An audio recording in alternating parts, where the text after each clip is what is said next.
नमस्कार, स्वागत है आप सभी का अपने YouTube channel study with Shastri में। आज का जो हमारा टॉपिक है वो है भारत की शासन प्रणाली, भारत की शासन व्यवस्था, यानी कि जो संविधान है उसके अनुसार भारत के लोग कैसे शासित होते हैं, किन किन संस्थाओं के द्वारा, किन किन विधियों के द्वारा, किन किन जो इंस्टीट्यूशंस हैं जो संविधान के द्वारा बनाए गए हैं उनके अनुसार, सिस्टम्स के अनुसार वे कौन कौन से सिस्टम हैं जो भारतीय जनता को शासित करते हैं। भारतीय संविधान ने भारतीय लोगों द्वारा भारतीय लोगों के लिए खुद का ऐसा कौन सा सिस्टम बनाया है जिसके द्वारा ये भारतीय लोग खुद शासित होते हैं, इसी के विषय में हम लोग चर्चा करेंगे। वीडियो पसंद आएगा तो शेयर जरूर कीजिएगा, लाइक कीजिएगा और नए हो तो सब्सक्राइब जरूर कीजिएगा। शुरू करें। भारतीय शासन व्यवस्था लोकतंत्रात्मक व्यवस्था है, संसदीय व्यवस्था है। संसद की स्थापना करके हम इस भारत के लोगों को, भारत की जनता को व्यवस्थित करते हैं, संचालित करते हैं, शासित करते हैं। एक रूप, अखंड, एकता, बंधुत्व, भाईचारा को बनाए रखने का कार्य करते हैं। ठीक है, देखिए भारत की शासन व्यवस्था जिसमें सरकार महत्वपूर्ण होती है। क्या महत्वपूर्ण होती है? सरकार। और उस सरकार के कुछ अंग होते हैं, जैसे शरीर के विभिन्न अंग होते हैं, कुछ बहुत इंपॉर्टेंट होते हैं, कुछ उसके सहायक होते हैं। कभी कभी ऐसा होता है कि शरीर का कुछ अंग खराब हो जाए तो उसके बिना पूरा शरीर खराब हो जाता है, लेकिन शरीर का कोई एक अंग खराब हो जाए तो पूरा शरीर खराब नहीं होता है। ठीक ऐसे ही भारत की जो व्यवस्था है, इंडिया की जो सिचुएशन है, व्यवस्था है, लोकतंत्रात्मक मूल्य हैं, वो सरकार पर आधारित है। और इस सरकार के 3 अंग हैं। कितने अंग हैं? 3 अंग। कौन कौन से? विधायिका, कार्यपालिका और न्यायपालिका। विधायिका, कार्यपालिका और न्यायपालिका। ठीक है, इस भारत सरकार के 3 अंग हैं, यानी सरकार के 3 अंग हैं, विधायिका, कार्यपालिका और न्यायपालिका। जरा एक एक को अच्छे तरीके से समझिए, एक एक को अच्छे तरीके से समझिए। विधायिका क्या होती है? भारतीय संसदीय व्यवस्था का वह अंग जो इस जनता के लिए, जनता के हित में, लोक कल्याण के लिए, समाज को बनाए रखने के लिए, समाज की उन्नति के लिए, समाज की प्रोग्रेस के लिए कानून का निर्माण करती हो, विधियों का निर्माण करती हो, ऐसी व्यवस्था को हम विधायिका कहते हैं। क्या कहते हैं? विधायिका, विधायिका कहते हैं। ठीक है, भारत के लोगों के लिए जो हम लोग सांसद, विधायक, प्रतिनिधि जो चुनते हैं, वे सभी विधायिका के अंग हो जाते हैं और वे सभी हमारे लिए क्या बनाते हैं? कानून बनाते हैं। तो विधायिका हमारे लिए क्या बनाती है? कानून बनाती है। किसके लिए? जनता के लिए। भारत की विधायिका भारत की जनता के लिए कानून बनाती है, काम है विधायिका, याद रखिएगा। इस विधायिका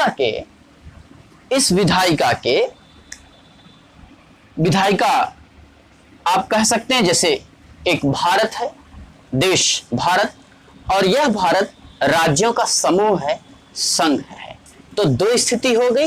एक इंडिया लेवल पर भारतीय राजनीतिक सीमाओं के लिए, पूरे भारतीय सीमाओं को संचालित करने के लिए, पूरे भारत के लोगों को संचालित करने के लिए, शासित करने के लिए संसद का निर्माण किया गया। किसका? संसद का। तो एक हो गया संसद,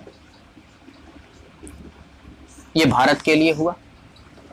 और दूसरी जो व्यवस्था है वह विकेंद्रीकरण आप कह सकते हैं, जो राज्य बनाए गए। इस भारत में जो राज्य बने हैं, जैसे उत्तर प्रदेश, उत्तराखंड, जम्मू कश्मीर पहले था, अब तो केंद्र शासित हो गया है, पंजाब, मध्य प्रदेश, झारखंड, उड़ीसा, महाराष्ट्र, ये सभी राज्य हैं।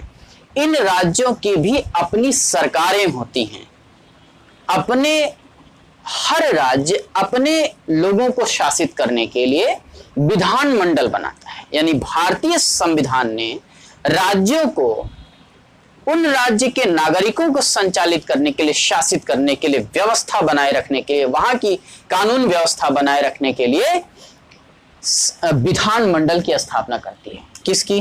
तो यहां पे हो गया विधानमंडल। ठीक, तो विधायिका, संसद और विधानमंडल, यहां पे यह विधायिका का रूप हो जाता है। ठीक है, तो यहां पे क्या होगा? संसद में एक होगा लोकसभा और एक होती है राज्यसभा। मैं शॉर्ट फॉर्म में लिख दे रहा हूं, लोकसभा और राज्यसभा। यहां हो गई। लोकसभा को निम्न सदन कहते हैं और राज्यसभा को उच्च सदन कहते हैं। लोकसभा को निम्न सदन कहते हैं, राज्यसभा को उच्च सदन कहते हैं। ठीक, ये विधायिका के अंग हैं। अब आ जाइए विधानमंडल में, राज्यों की जो बात है। राज्य में कुछ राज्य ऐसे हैं जहां पर द्विसदनात्मक व्यवस्था है, यानी विधानसभा और विधान परिषद दोनों व्यवस्था। जैसे कि उत्तर प्रदेश में विधानसभा और विधान परिषद।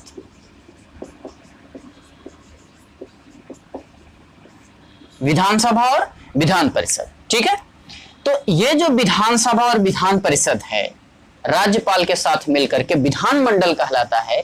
और यहाँ की राज्यों की ये विधायिका है, ये राज्यों के लिए, राज्यों के नागरिकों के लिए कानून बनाती है।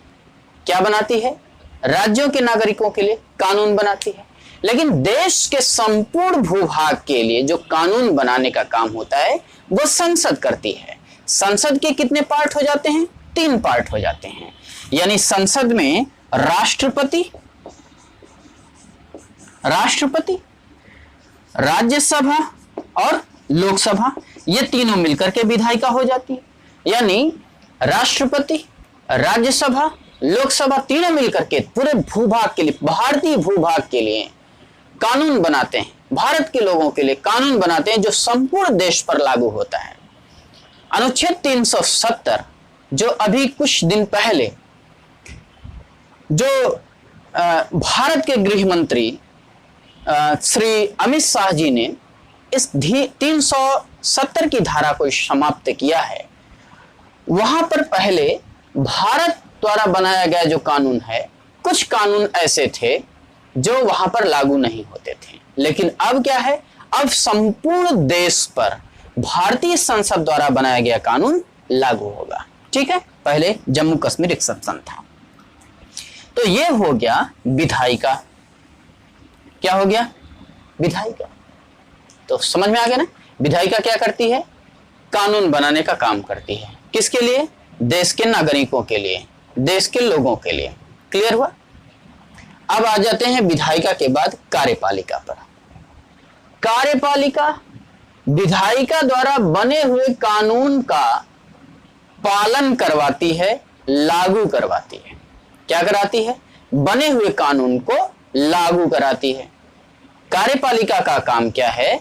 विधायिका ने जिस कानून को बनाया है, जिस कानून को देश के सामने लोकसभा और राज्यसभा से पास कराया है, उसे कार्यपालिका लागू कराती है। अब इस कार्यपालिका में जरा देखिए कौन कौन आता है। राष्ट्रपति, प्रधानमंत्री एवं मंत्रिपरिषद और लोक सेवा के विभिन्न अधिकारी। लोक सेवा के विभिन्न अधिकारी जो बने हुए कानून को लागू कराने का काम करते हैं, जिसे हम कार्यपालिका कहते हैं। समझ में आ गया ना? कार्यपालिका का काम क्या है? कार्यपालिका का काम जो है वो विधायिका द्वारा बनाए हुए कानून को लागू करवाना होता है। तो राष्ट्रपति, प्रधानमंत्री एवं मंत्रिपरिषद और लोक सेवा जो है, राष्ट्रपति देश का संवैधानिक प्रमुख होता है और भारत का प्रथम नागरिक होता है। फिर से समझिए, जो राष्ट्रपति होता है देश का प्रमुख होता है, जिसे हम राष्ट्राध्यक्ष कहते हैं, जो संवैधानिक कार्यपालिका के नाम से जाना जाता है, संवैधानिक कार्यपालिका का प्रमुख के नाम से जाना जाता है राष्ट्रपति। अब नीचे आ जाइए, प्रधानमंत्री एवं मंत्रिपरिषद ये वास्तविक कार्यपालिका के नाम से जाने जाते हैं। प्रधानमंत्री एवं मंत्रिपरिषद वास्तविक कार्यपालिका। जो प्रधानमंत्री और मंत्रिपरिषद है, वैसे तो राष्ट्रपति प्रधानमंत्री की नियुक्ति करता है, किस लिए? खुद को सलाह मशविरा देने के लिए, खुद का काम करवाने के लिए प्रधानमंत्री की नियुक्ति करता है, और प्रधानमंत्री की सलाह पर मंत्रिपरिषद की नियुक्ति करता है, यानी मंत्रियों की नियुक्ति करता है। किसकी सलाह पर? प्रधानमंत्री की सलाह पर। और जो मंत्रिपरिषद है उसका जो प्रमुख है, जो अध्यक्ष है, वो प्रधानमंत्री होता है। उसका अध्यक्ष कौन है? प्रधानमंत्री है। तो ये जो प्रधानमंत्री और मंत्रिपरिषद है, ये लोकसभा के प्रति उत्तरदायी होती है, यानी कि इनमें से किसी के प्रति अविश्वास प्रस्ताव आ गया तो लोकसभा के प्रति जो उत्तरदायित्व है वो कम हो जाएगा, जिसके परिणाम स्वरूप लोकसभा भंग हो सकती है, लोकसभा विघटित हो सकती है। दूसरे शब्दों में, यदि प्रधानमंत्री स्वयं त्याग पत्र दे दे तो पूरी मंत्रिपरिषद खुद विघटित हो जाती है, क्योंकि मंत्रिपरिषद का जो अध्यक्ष है वो कौन है? प्रधानमंत्री है। वास्तविक कार्यपालिका इसके हाथों में होती है। यही विदेशी समझौते करता है, विदेशी दौरे करता है, लेकिन जितने भी कानून बनते हैं प्रधानमंत्री मंत्रिपरिषद से सलाह लेकर के राष्ट्रपति को सौंपता है। सारे काम राष्ट्रपति के नाम से होते हैं, लेकिन करता कौन है?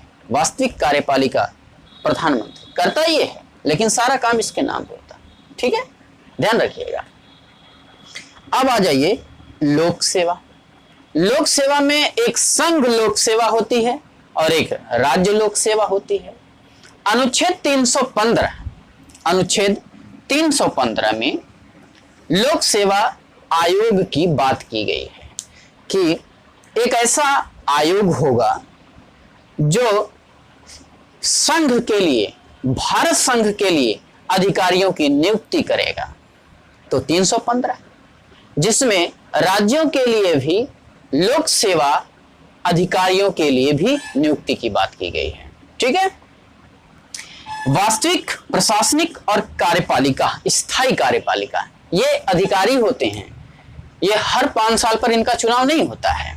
एक बार परीक्षा पास करते हैं तो इंडियन एडमिनिस्ट्रेटिव सर्विसेज यानी IAS, IFS है ना, फॉरेनर सर्विस, और IRS रेवेन्यू सर्विस, यानी इंडिया लेवल की जो सर्विस होती है, जो राज्य लेवल की जो सर्विस होती है, लोक सेवा आयोग से जो सर्विसेज होती हैं, वे सभी कार्यपालिका के अंतर्गत आते हैं। लेकिन कैसी? स्थायी कार्यपालिका। एक बार इनकी नियुक्ति होती थी, ये स्थायी होते हैं, हर 5 साल पर बदल नहीं जाते हैं, ये खुद रहते हैं। जब तक ये 60 साल 62 साल जितनी इनकी आयु निर्धारित की गई, कितने साल तक ये वर्क करेंगे, उतने साल तक ये वर्क करते हैं। तो ये हो गया कि विधायिका द्वारा पारित किए गए कानून, बनाए गए विधियों को लागू कराने का काम कार्यपालिका करती है। राष्ट्रपति, प्रधानमंत्री, लोक सेवा के अधिकारी, ये सभी मिलकर के उस कानून को लागू कराते हैं। अब तीसरा जो महत्वपूर्ण और सबसे ईमानदार कह लीजिए जो व्यवस्था है, वो न्यायपालिका व्यवस्था है। इसमें जो न्यायपालिका है, भारतीय संविधान ने कहा कि देश के नागरिकों के लिए, किसके लिए? देश के नागरिकों के लिए, व्यक्तियों के लिए, यदि उनका अधिकार किसी भी तरह से राज्य सरकारें छीनती हैं या कोई भी व्यक्ति छीनता है, तो वहां पर न्याय दिलाने का काम इस इंस्टीट्यूशन की आती है। ठीक, यह व्यवस्था इसलिए स्वतंत्र है कि कहीं ये संस्थाएं इस संस्थान को प्रभावित न कर दें। यदि ये संस्थान प्रभावित हो गया तो लोकतंत्र हिल जाएगा, खत्म हो जाएगा। समझ रहे हैं? क्योंकि न्याय नहीं मिल पाएगा, ये अपने अनुसार इसको काम कराना चाहेगा, तो तो संविधान में पृथक्करण का एक व्यवस्था है कि जो सभी के अपने काम अलग अलग होंगे, इसका काम अलग होगा, ये इसमें हस्तक्षेप नहीं करेगा, इसका काम अलग होगा, ये इसमें हस्तक्षेप नहीं करेगा, ये इसमें हस्तक्षेप नहीं करेगा, ये इसमें नहीं करेगा। अब सुनिए, अब आप कहेंगे कि देश का जो कानून बनाने का काम है विधायिका करती है, नहीं न्यायपालिका उसमें क्यों कूद जाती है, क्यों उसको नष्ट कर देती है, क्यों खत्म करने की बात आती है, क्यों रिव्यू पिटीशन डाला जाता है ना? तो बात तो उभर के सामने आएगी।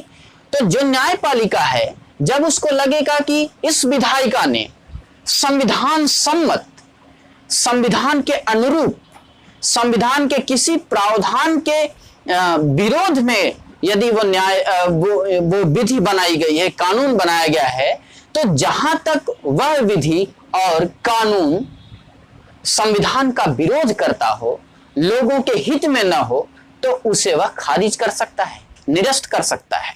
यही जो न्यायपालिका है, यही न्यायपालिका देश के कार्यपालिका और विधायिका, यूं कहें तो विधायिका द्वारा बने हुए कानूनों की समीक्षा करता है। विधायिका द्वारा जो कानून बनाए जाते हैं उनकी समीक्षा करता है। समीक्षा का मतलब क्या है कि इसने जो बनाया है कानून, वह देश की जनता के लिए, देश के जनता के हित में है या नहीं।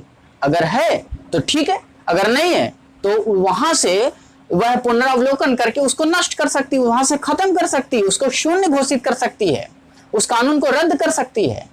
ठीक है, तो कानून खत्म हो जाएगा। तो यह जो न्यायपालिका है, यह देश के नागरिकों के मूल अधिकार, उनके जीवन चरित्र को बनाए रखने के लिए सरकार पर नियंत्रण, मनमाना ढंग से काम न करे, संविधान की व्याख्या करने के लिए संविधान की प्रहरी के रूप में काम करती है। कौन? ये जो इंस्टीट्यूशन है न्यायपालिका। ये बहुत बेसिक चीज है देश का। न्यायपालिका पर आधारित सारी चीजें हैं आज की डेट में। यदि न्यायपालिका ही इसका समर्थन करने लगे, न्यायपालिका इसका समर्थन करने लगे, तो लोगों का क्या होगा? लोग कहां जाएंगे? लोगों के न्याय का क्या होगा? इसलिए न्यायपालिका को स्वतंत्र रखना बहुत जरूरी होता है। देश के संविधान निर्माताओं ने दूरदर्शिता दिखाकर लोगों के भविष्य को सुरक्षित रखने के लिए, वर्तमान को सुव्यवस्थित बनाए रखने के लिए इस इंस्टीट्यूशन की व्यवस्था की, ताकि उनकी गरिमा, उनकी इज्जत, उनका आत्मसम्मान बना रहे, वो पशुवत जीवन न जिए। उनको बेसिक चीजें जो सरकार मुहैया नहीं करा पाती हैं, वो ये सरकार को कह दे कि जो उसके अधिकार हैं, उन अधिकारों की पूर्ति सरकार करे। ठीक है, इस देश के प्रस्तावना में समाजवाद, अखंडता, बंधुत्व, भाईचारा, न्याय, सामाजिकता, धर्मनिरपेक्षता, पंथ निरपेक्षता, सारी चीजों की व्यवस्था की गई है। अब वो जो व्यवस्था है, उसकी प्रहरी कौन है? न्यायपालिका। यदि सरकार चाहे, ये विधायिका चाहे कि मैं कानून ला करके देश के संविधान के 368 का उपयोग करके जो पंथ निरपेक्ष, धर्म निरपेक्ष है देश, उसे मैं नष्ट कर दूं, खत्म कर दूं, तो क्या ऐसा हो सकता है? अगर न्यायपालिका को लगता है कि देश हित में नहीं है, तो उसका वो कानून खारिज हो जाएगा। तो बेसिक जो स्ट्रक्चर है संविधान का, मूल स्ट्रक्चर जो है, मूल संरचना, उस संरचना को बनाए रखने के लिए न्यायपालिका की जरूरत होती है। तो वह जो है, ऐसे कानून देश के सामने ना आ पाए, तो ऐसे के लिए न्यायपालिका की व्यवस्था की गई है। अपराध जो होते हैं, उन अपराधी को दंडित करने का काम भी न्यायपालिका करती है। ठीक है, तो इस न्यायपालिका में स्तर हैं।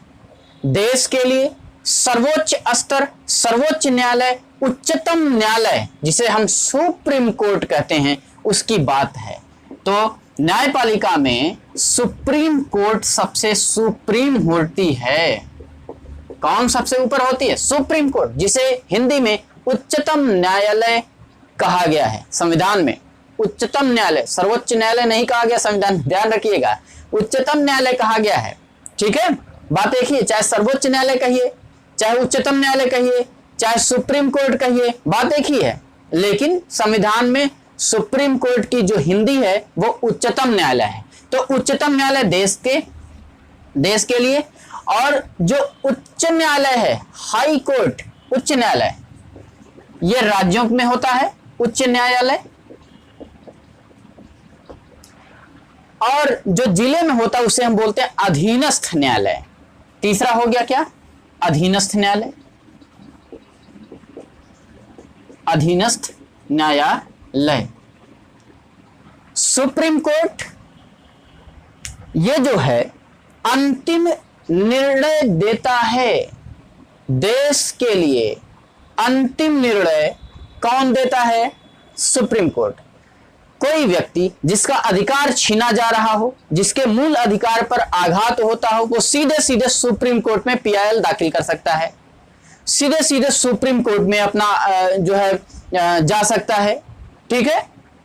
डॉक्टर भीमराव अंबेडकर ने मूल अधिकारों के विषय में कहा था कि यदि अनुच्छेद 32 नहीं है तो उन मूल अधिकारों का कोई मतलब नहीं है। क्यों भाई? मूल अधिकार दिया गया उसका काहे मतलब नहीं है?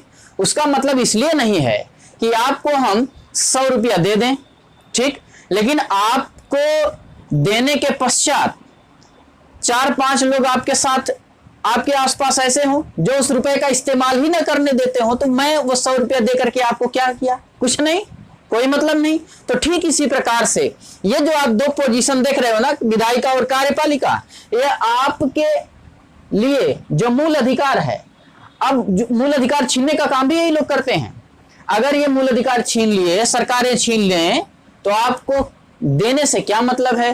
तो उन्होंने कहा कि 32 के तहत वो अपने अधिकारों की मांग इससे कर सकता है, न्यायपालिका से, अपने अधिकारों की सुरक्षा करने के लिए अनुच्छेद 32 के तहत वो जो सुप्रीम कोर्ट में जा सकता है और अपने अधिकार को बचा सकता है।